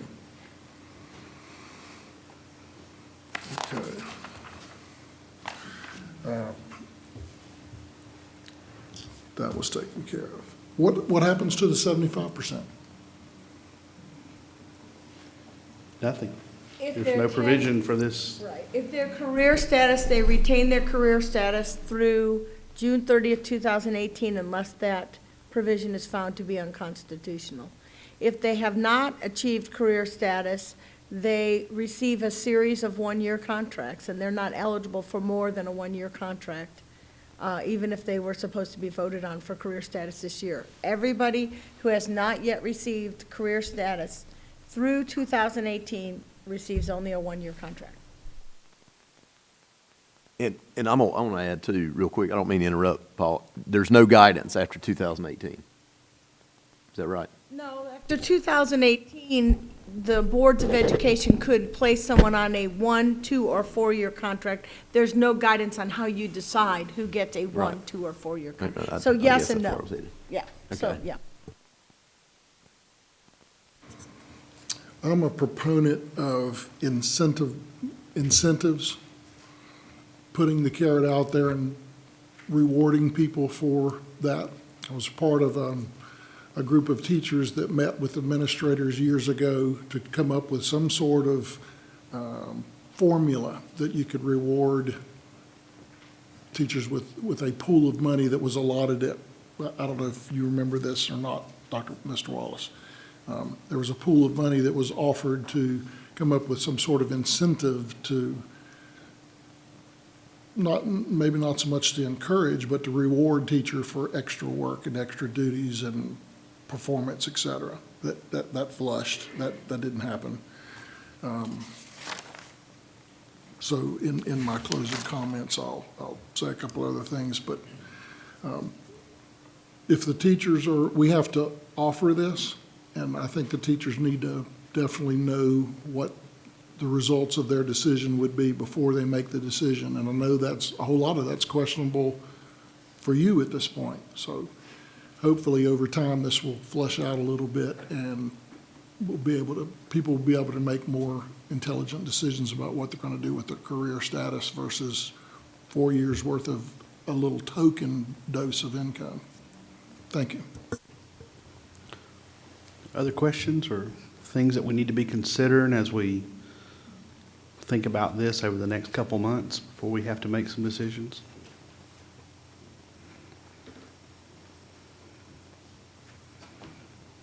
Mr. Chairman, we just wanted to share this for information. I think you've already received some feedback from 2 of our teachers, one who is the leader of our teacher association locally, and I appreciate them being here tonight. I think you may hear from other teachers as well, but we've laid out the process that we feel like is the least divisive, and we hope the board will consider that. And I would just ask you, board members, if you have questions about this or suggestions over the next couple months, that you get those to me and we consider those.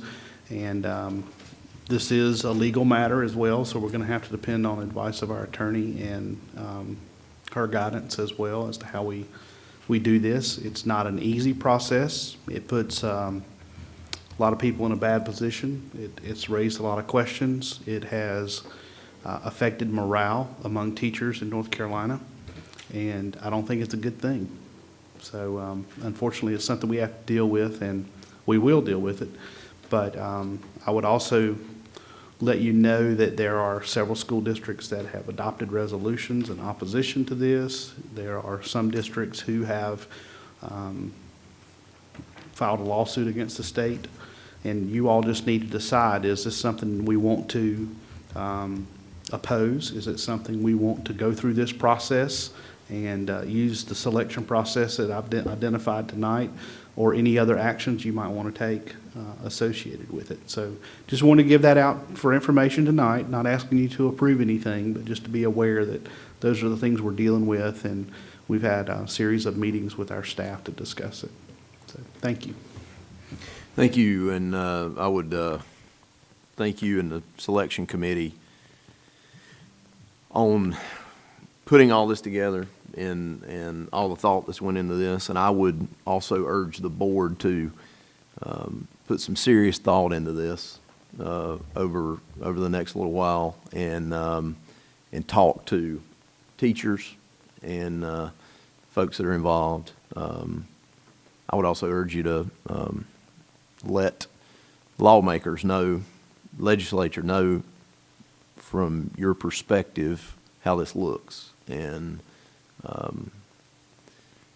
quite frankly, the strain that it puts on a school system and a staff in working, trying to work as a team, and just creating a lot of issues. But I think we need to put a lot of thought into it and decide which direction we're headed with this.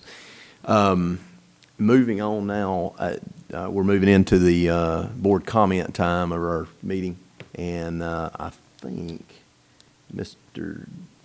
Junker, Miss Horn, I can't remember. Miss Horn's first.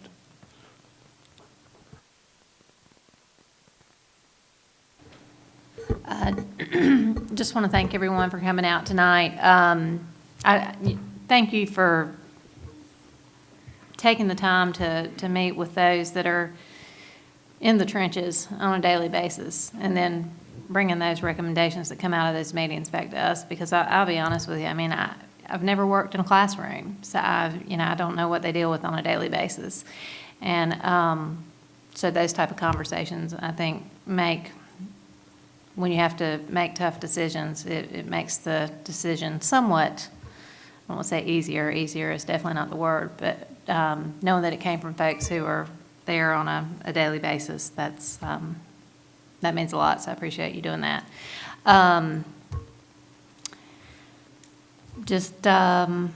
Once again, thanks everybody for coming out, and I guess we will see you next month. I also want to thank you for coming out. There was a large crowd here this morning. That's evidence of the way that the community comes to support the students that are in the process of getting their education here. That's just really good to see. Dr. Hartness mentioned earlier that the board members met at Canatzer School to listen to the folks at Shady Grove, Ellis, and Canatzer. And we listened to principals' reports, and then we had parents that are parts of PTO organizations or representatives of those groups, principal reports. There are obvious signs in those schools about the good and productive and positive work, mentioned of many, many hours of volunteer work and their contribution to the school effort. And that bottom line is that's all good for Davie County Schools. The recognitions tonight, congratulations to all those recipients, the folks that were recognized for any part of participation in the system. I've mentioned this before at different times, donation report, Deborah, that you gave. No gift, small or large, is a bad thing. It's wonderful. This, again, it's a part of community support that we get to hear about. And Noel Grady Smith reported on the digital learning grant. Great, good job. Doing the work necessary to do that. And I understand if someone would comment, Dr. Hartness probably, or Mr. Wallace maybe, the amount of money that this county earned was more than other counties, and some, LEAs earned nothing. Do you want to comment on that? There was a base allotment, and then we qualified for an additional $45,000 based on the work of Mr. Rooney and Noel Grady Smith. That's good. This 25% selection process, do you have a prediction on when this board will have to come up with an official opinion and/or decision direction to go? I think we will probably pick this back up in May to determine the final selection process. We may do that earlier, I'm not sure.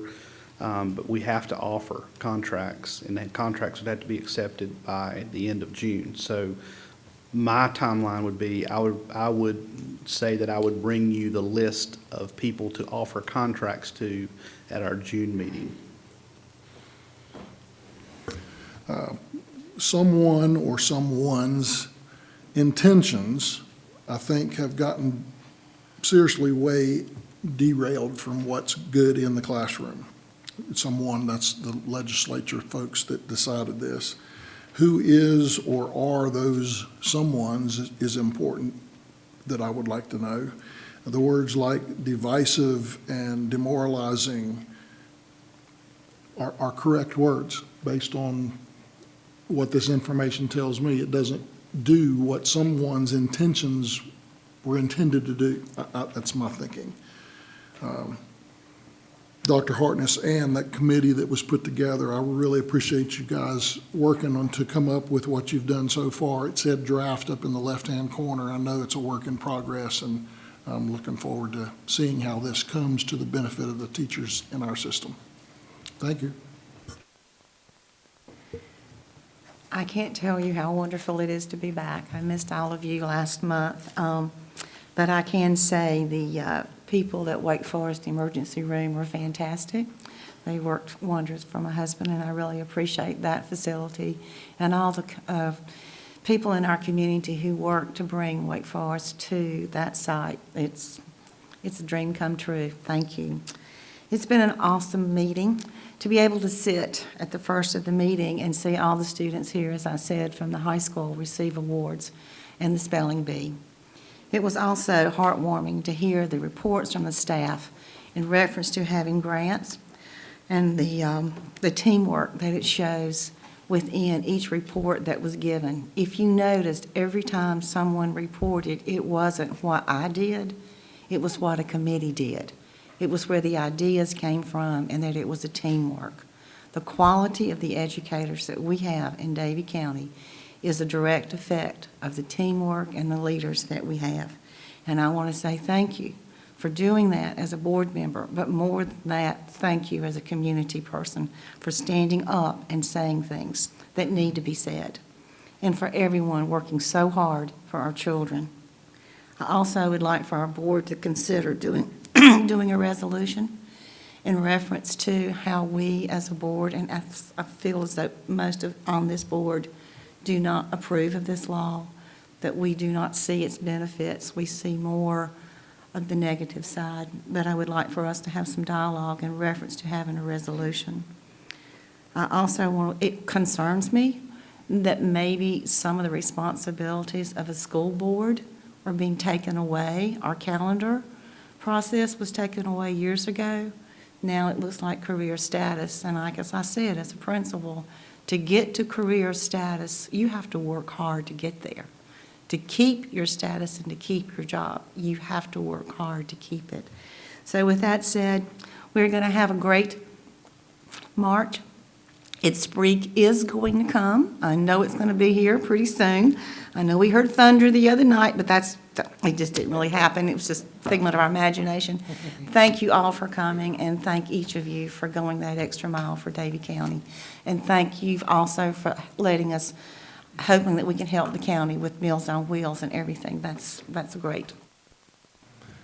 Dr. Hartness, I believe if we get through this week, we're going to be all right on the weather. I follow the weather, and I do. And but anyway, I think we're going to be all right if we get through Thursday and Friday. But I want to thank each one of you for coming out tonight, and I want to congratulate those that were recognized for all the hard work. Those students, the cheerleaders, the wrestlers, the young man that won the spelling bee. Like I said, that's 2 years in a row. That's I can't even spell his name. So probably most of you couldn't either, so, but anyway, and I want to thank Dr. Hartness for putting this together right here. Again, I think what Dr. Hartness, two things that he said that stuck in my mind was, you know, when he was sworn in and when we were sworn in to follow the laws of this state. And you know, so I think that we've done the right thing is looking at this process. And I think the other thing, as I've mentioned already, is this 25% is, I have a hard time figuring out who came up and why they came up with that number. You know, I would hope, similar to what Barbara said, that, you know, of course, I wasn't on the board then. We've lost control of the calendar, and because we've lost control of the calendar, we don't have a lot of flexibility in these snow days. And you know, we need as a local board, we need the flexibility to reward and recognize our best employees. And and I'm not sure. I'm like repeating what Paul said. Maybe somebody had some good intentions, but it looks like it got derailed somewhere down the road. But anyway, hopefully we can get through this and get this figured out and move forward. Thanks. Well, I certainly concur with all my fellow board members. I think this has been a great night. I want to congratulate everyone who's been recognized here. It's been a positive night. However, and I feel a little conflicted doing this, but I wanted to thank Dr. Hartness for spending so many nights out of the past month and the months ahead during this campaign. He is working hard to go out and to present to the community the plan put forth by the Board of Education. I know that's many nights away from your family, and I appreciate that. I was also following your lead, thanking Barbara and Chad, Mr. Mace, and Mr. Plott, and I can't remember the other gentleman's name, I'm so sorry, for being willing to serve your community. I really appreciate you all making that effort and putting your name in the hat for that. I guess I was a little naive because I was hoping this was going to be a positive campaign. I think some of the comments here tonight have been about character rather than issues. I was hoping that it was not going to go that way. I can assure you that I have no need to pad my own resume.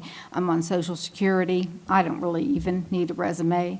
I can also assure you that every single person sitting up here is not here because they need to pad their own resume, because they're in it for money, or any of the other statements that were made here. Not a single one. Whether we agree, whether we disagree, no one is here for that reason. And I would also say that is true about the candidates that are running. So I would encourage you as a community to let's see if we can stick with debating issues as they should be debated. We're not going to agree. They need to be debated in public. And let's do less attacking of character of people. Thank you very much.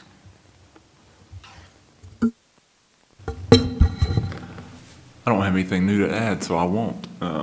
Just wish everybody a good night, and we will see you next month. Thank you. I will. I'll be brief as well. I would definitely like to thank everyone for coming. I think it's very important for the community to take an active role in what happens with this board and the Board of Commissioners. I have a little bit of housekeeping here quickly before we adjourn. I want to make a little comment. For our viewers who are watching our board meeting at home on Yadtel or Time Warner, please stay tuned, as immediately following the broadcast of this meeting is a 10-minute segment produced by Davie County Schools outlining the plan for the new high school approved by this board and to be voted on May the 6th, 2014. We hope you will take the time to learn more about this plan so that you can make an informed decision when you vote on May 6th. And at this time, I will ask for a motion to adjourn.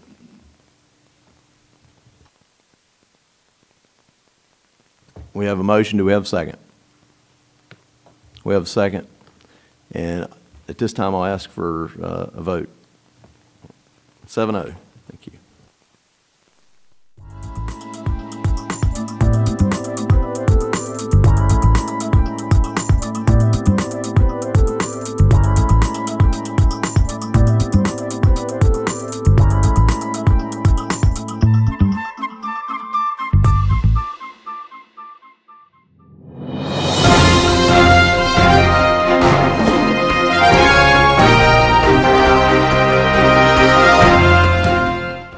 Hello, this is Darren Hartness, Superintendent of Davie County Schools, and I will be your host as we explain the facts related to the plans for one new high school to benefit all students in Davie County.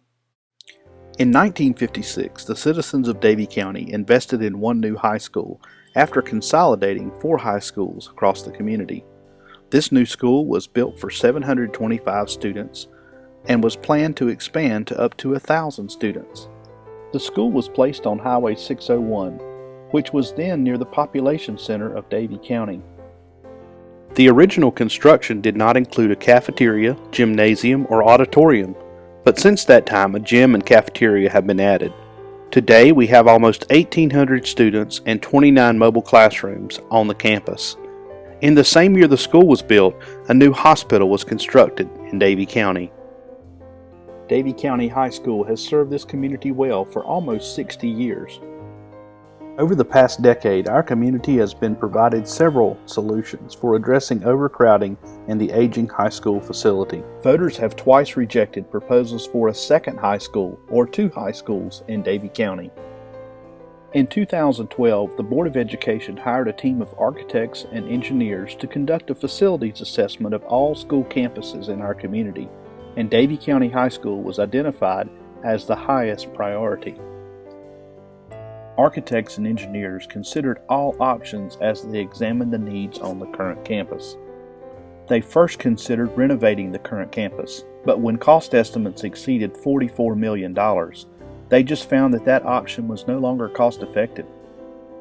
Architects with the Department of Public Instruction have also advised the Board of Education that continuing renovations at Davie High School is no longer cost effective, and that they should stop any renovations unless they plan to do nothing for the next 10 years.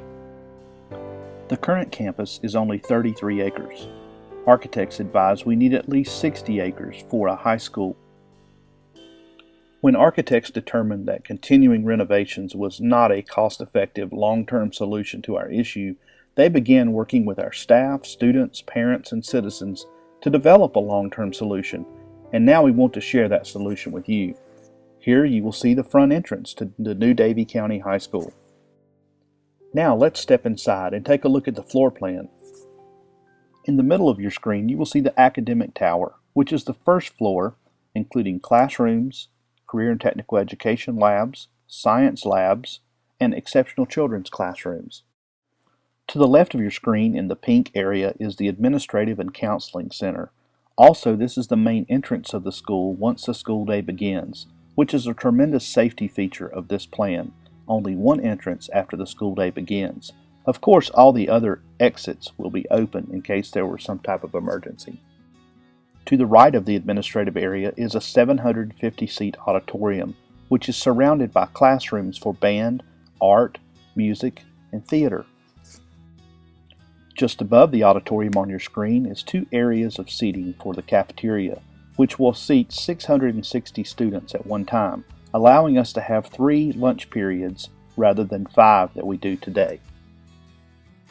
This plan also features a gymnasium that will seat 2,000 spectators, as well as an auxiliary gym, a wrestling room, and locker rooms just beside the gymnasium. The gym on our current campus only seats 1,240. The building to your right is our CTE, or Career and Technical Education facility. This will house carpentry, masonry, auto mechanics, and agriculture departments, and will be connected to the main building with a corridor. Now let's go upstairs to the second floor of the academic tower.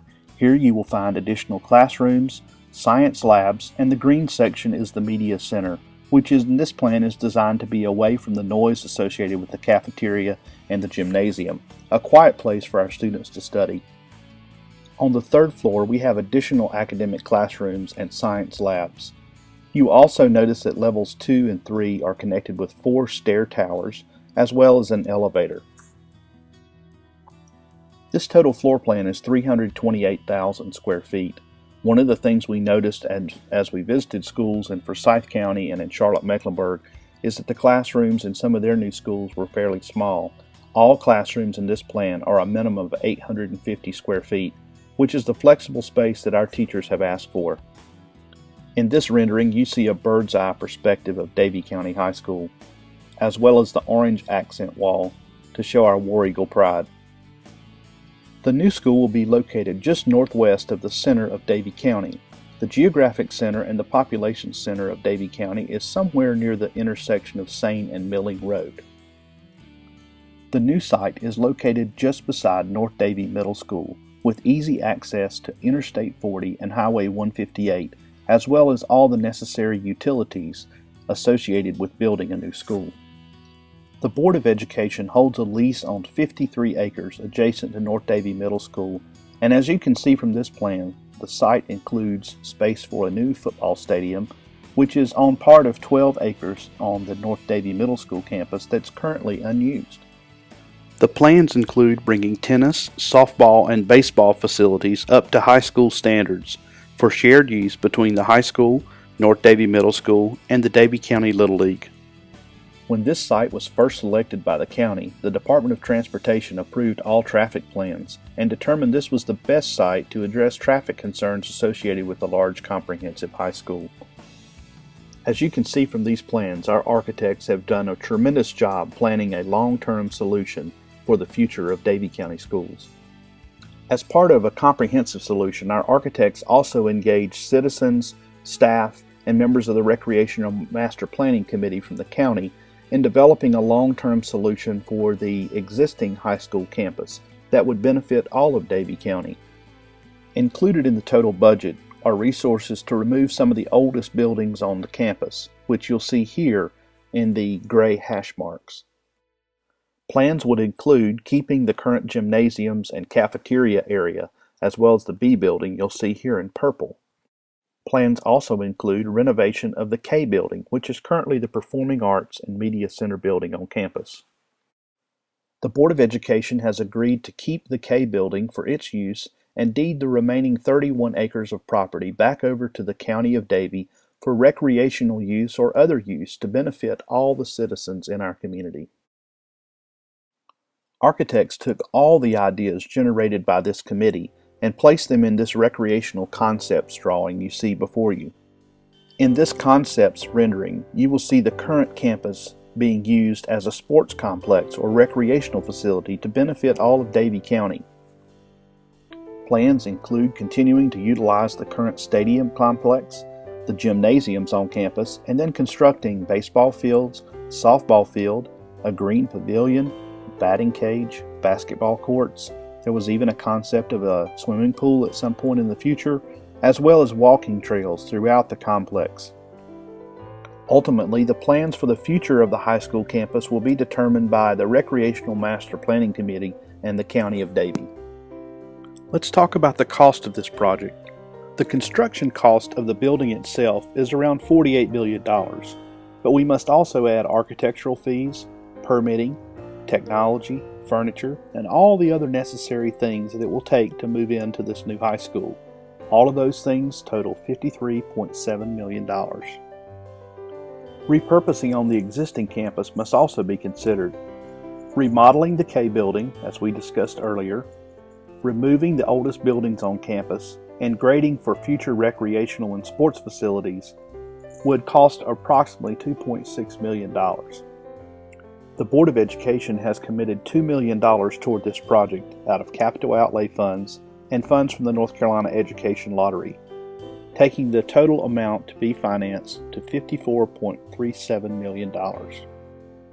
In addition, the Board of Education has committed $200,000 annually from the North Carolina Lottery funds toward the debt service of the new high school.